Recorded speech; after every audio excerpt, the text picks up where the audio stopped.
UAM 뉴스 브리핑입니다. AAM, UAM, 드론 공유 서비스 관련 전 세계 주요 뉴스의 헤드라인, 핵심 이슈 분석, 한 대의 칼럼을 담아 정기적으로 브리핑하고자 합니다. 구독과 좋아요, 알림 설정해 주시면 UAM 뉴스 브리핑을 보다 빠르게 확인하실 수 있습니다. 반갑습니다. 오랜만에 영상을 준비했습니다. 올 초에 2024년 UAM 5대 이슈 전망 영상을 올린 바 있는데요. 오늘은 그 영상에 대한 중간 점검 영상, 애프터 서비스 영상입니다. 2024년 UAM 5대 이슈 전망 중간 점검입니다. 올 초에 등록한 2024년 UAM 5대 이슈 영상의 내용은 이렇습니다. 첫 번째, 희비가 엇갈리는 제조사 이슈. 두 번째, 2024년 파리올림픽 시범 서비스 이슈. 세 번째, 가망 인증 획득 및 상용 서비스 개시 이슈. 네 번째, 버티포트 구축 이슈. 다섯 번째, 버티포트 구축과 연계한 충전, 배터리, 전력 등 인프라 구축 이슈.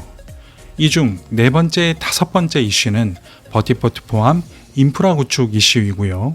아무래도 좀 더 시간이 지나야 점검이 가능할 것 같습니다. 오늘은 첫 번째, 두 번째, 세 번째 이슈에 대해 중간 점검합니다.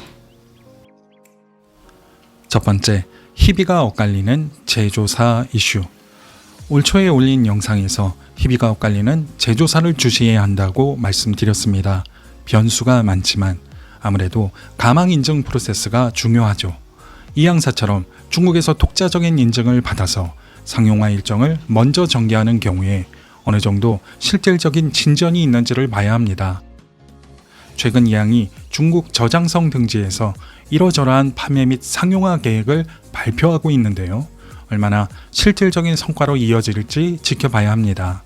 지난 힌덴버그 리서치 보고서 등의 논란을 거쳐온 만큼 이 양 발표가 실질적인 성과로 이어지는지 주시해야 합니다. 조비나 아처, 볼로콥터 등등 미국이나 EU에서 가망 프로세스를 앞장서 진행하고 있는 경우에는 과연 언제쯤 인증을 받게 될지 주시해야 합니다. 자칫 예상보다 인증 속도가 늦어지면 오히려 자금난이 본격화할 수 있습니다. 실제 볼로콥터사는 올 상반기에 추가 자금 조달 여부가 주요 이슈였습니다. 이어서 그간 주목을 받아왔지만 아직 가망 프로세스에 진입하지 못했거나 진입했다 하더라도 이러저러한 이유로 속도가 나지 않는 제조사, 대표적으로 닐리움 버티컬 에어로스페이스 그리고 하나가 투자한 오버에어, 상반기에 각각 자금난 이슈가 이어졌습니다. 이 외에도 수많은 스타트업이 가망 인증 프로세스를 통과할 때까지 적절한 자금 조달에 성공해야 합니다.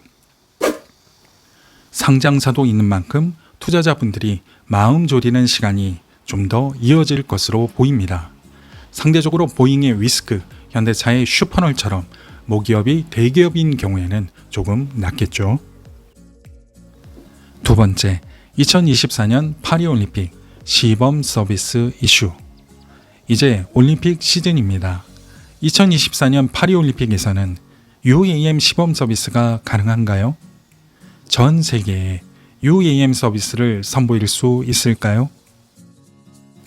이번 파리올림픽에서 UAM 서비스가 가능해졌다는 소식도 전해지던데요. 잠시 속사정을 이야기해 보겠습니다. 기본적으로 파리올림픽에 UAM 항공기를 제공하는 기업은 볼로콥터사입니다. 볼로콥터사는 현 시점을 기준으로 가망 인증 프로세스를 완료하지 못했습니다. 아쉽죠. 10분 비행을 기준으로 승객 1명당 110유로의 탑승료를 받고 UAM 상용 서비스를 먼저 멋지게 선보이려던 계획, 사실 불가능해졌습니다.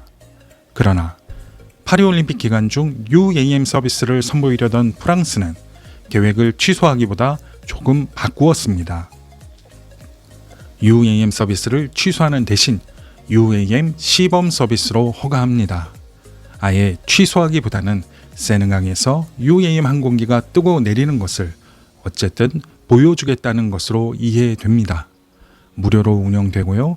시간당 2대, 연말까지 총 900회의 비행이 허가되었습니다. 여러 이해관계가 복합적으로 작용한 것 같습니다. 자, 속사정을 요약해봤고요.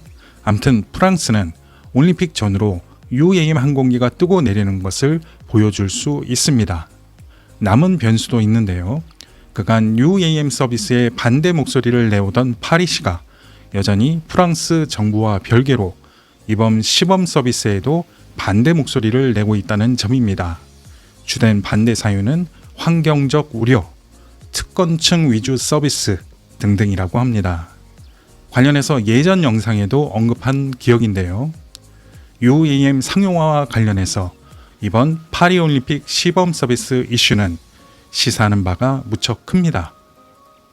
속 사정을 포함해서 진행 과정에 저도 관심이 많습니다. 올림픽이 마무리된 후 기회가 되면 서비스 여부를 포함 영상을 다시 올리겠습니다. 세 번째, 가망인증 획득 및 상용 서비스 개시 이슈.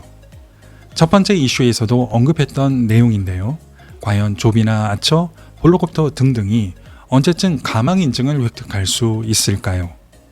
어느 제조사이든 가장 먼저 가망인증을 획득하고 미국을 포함 우리나라 등 주요 국가의 초기 상용 서비스 주역이 된다면 실질적인 매출을 발생시키면서 해당 기업 가치가 빠르게 상승하겠죠. 투자자분들이 기대하는 것이기도 하겠고요. 진입 순서로 보면 조비가 가장 먼저 소식을 전해 와야 하겠지만 현재로서는 뭐라 딱히 드릴 말씀이 없습니다. 다만 예상보다 너무 늦어진다면 오히려 자금난이 본격화할 수 있다는 것. 7월 전후에 공교롭게도 조비 임원들의 주식 매각 소식이 있었습니다. 향후 주요 소식이 전해지면 다시 영상을 올리겠습니다. 이상으로 2024년 UAM 5대 이슈 전망 중간 점검을 진행했습니다. 뭔가 큰 변화가 있는 듯 없는 듯도 하지만 UAM 산업을 꽤 오래전부터 주시해온 저로서는 요즘 뭔가 시작하는구나 라는 기대를 가지게 됩니다.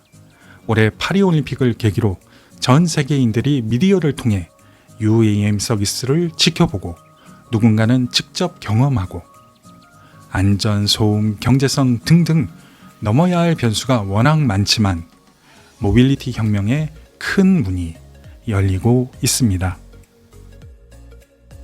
오늘도 시청해 주셔서 감사하고요.